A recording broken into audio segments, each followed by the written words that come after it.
एक तरफ जहां पिता की राजनीतिक जमीन पर जीत की खेती करने को तैयार हैं शिवेश राम, वहीं दूसरी तरफ स्थानीय प्रत्याशी मनोज कुमार बाहरी भगाओ के नारे को बुलंद करते नजर आएंगे। क्योंकि मनोज कुमार के विपक्षी प्रत्याशी शिवेश राम सासाराम संसदीय क्षेत्र से संबंध नहीं रखते हैं। ऐसे में भाजपा को अपना गढ़ बचाने और कांग्रेस को अपनी खोई जमीन वापस पाने जैसी चुनौतियों का सामना करना होगा। बता दें कि सासाराम संसदीय सीट पर आमने सामने की लड़ाई के बीच भाजपा और कांग्रेस दोनों ने ही अपने पुराने प्रत्याशियों का टिकट काटकर नए चेहरे को मैदान में उतारा है। तो आइए जानते हैं कौन है भाजपा प्रत्याशी शिवेश राम और कौन है कांग्रेस प्रत्याशी मनोज कुमार। इसके साथ ही हम आपको बताएंगे इस सीट का जातीय समीकरण।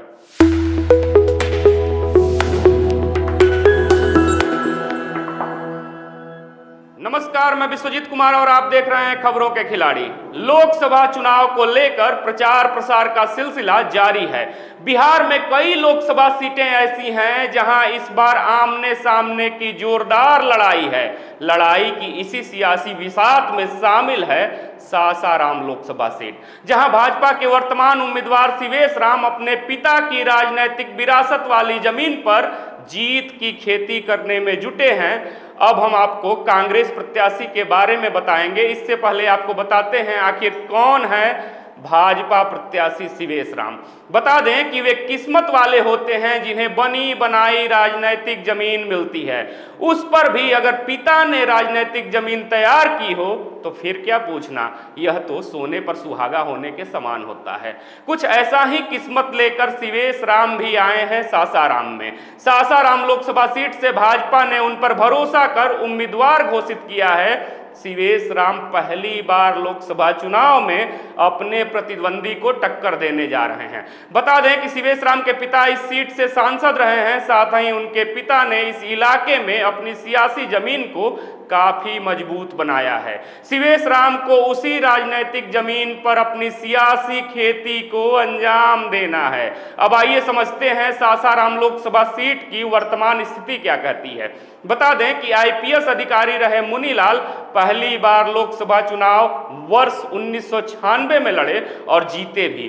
तब इनका मुकाबला जनता दल के छेदी पासवान से हुआ था। मुकाबले में मुनीलाल को 2,82,075 वोट मिले, जबकि छेदी पासवान को 2,28,442 मत मिले।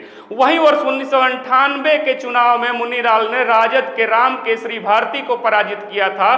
तब मुनीलाल को 2,82,865 मत मिले थे। वहीं राजद के राम केसरी भारती को 1,94,737 मत मिले। तीसरी बार वर्ष 1999 में मुनीलाल का मुकाबला फिर राम केसरी भारती से हुआ और राजद के राम केसरी भारती एक बार फिर पराजित हो गए। चौथी बार भी भाजपा ने मुनीलाल को वर्ष 2004 के लोकसभा चुनाव में उम्मीदवार घोषित किया, पर इस चुनाव में मुनीलाल को मीरा कुमार से पराजित होना पड़ा। लेकिन मुनीलाल के राजनीतिक रसूख को देखते हुए भाजपा ने पांचवी बार भी मुनीलाल को ही उम्मीदवार बनाया। इनका मुकाबला एक बार फिर सिटिंग सांसद मीरा कुमार के साथ देखने को मिला।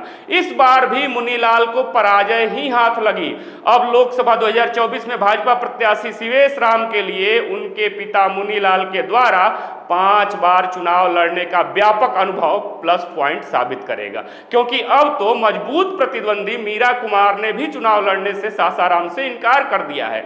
वहीं सासाराम लोकसभा सीट पर वर्तमान में कांग्रेस के उम्मीदवार बने हैं मनोज कुमार। आइए जानते हैं आखिर कौन है कांग्रेस प्रत्याशी मनोज कुमार। बता दें कि जनपद कैमूर अंतर्गत कुदरा प्रखंड के सकरी गांव निवासी मनोज कुमार को कांग्रेस ने अपना उम्मीदवार बनाया है। मनोज कुमार पिछले लोकसभा चुनाव यानी 2019 में सासाराम से बसपा के टिकट पर चुनाव लड़ चुके हैं। उन्हें लगभग 1 लाख मत प्राप्त हुए थे। प्राप्त जानकारी के अनुसार उनकी मां यशोदा देवी आजीवन कांग्रेसी नेत्री रही हैं। साथ ही पार्टी में कैमूर महिला सेल की अध्यक्ष भी रह चुकी हैं। मनोज कुमार के राजनीतिक कैरियर का आगाज 2016-17 में हुआ था। वह कुछ समय के लिए मुकेश साहनी की पार्टी वीआईपी से भी जुड़े थे। बता दें कि 1 महीने पहले पूर्व लोकसभा अध्यक्ष और कांग्रेस नेत्री मीरा कुमार ने लोकसभा चुनाव नहीं लड़ने का ऐलान कर दिया था। मीरा कुमार सासाराम सीट से 5 बार सांसद रह चुकी हैं।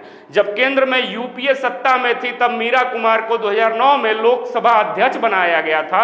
मीरा कुमार के पिता जगजीवन राम वर्ष 1952 के प्रथम चुनाव से वर्ष 1986 तक सासाराम लोकसभा सीट से लगातार 8 बार सांसद थे। अब 2024 के आम चुनाव में पुराने रसूख को साधते हुए भाजपा और कांग्रेस दोनों ने ही नए चेहरों पर दांव खेला है। अगर जातीय समीकरण पर बात करें तो सुरक्षित सीट सासाराम लोकसभा क्षेत्र के अंदर 6 विधानसभा सीटें आती हैं। इनमें चैनपुर, चेनारी, मोहनिया, भभुआ, सासाराम और करहगर शामिल है। यहाँ 70% हिंदू आबादी और 25.58% मुस्लिम आबादी है। इसके अलावा सिख, ईसाई, जैन और बौद्ध धर्म के वोटर्स भी हर चुनाव में निर्णायक भूमिका निभाते हैं। यहाँ सवर्ण मतदाता 22%, कुशवाहा 15%, दलित 20% हैं। इस बार एक तरफ जहां पिता की राजनीतिक जमीन पर जीत की खेती करने को तैयार हैं शिवेश राम, वहीं दूसरी तरफ स्थानीय प्रत्याशी मनोज कुमार बाहरी भगाओ के नारे को बुलंद करते हुए नजर आ रहे हैं। और कांग्रेस और भाजपा दोनों के लिए ही यहाँ कड़ी टक्कर है। आपको क्या लगता है कौन बनेगा सासाराम सीट का बादशाह? अपने जवाब कमेंट बॉक्स में जरूर दीजिएगा। क्या कांग्रेस अपनी खोई जमीन पाती है सासाराम में या भाजपा फिर से यहाँ हैट्रिक लगाती है? देखते रहिए खबरों के खिलाड़ी। ऐसे ही तमाम खबरों के साथ फिर से मिलेंगे एक नए वीडियो में। जय हिंद, जय भारत।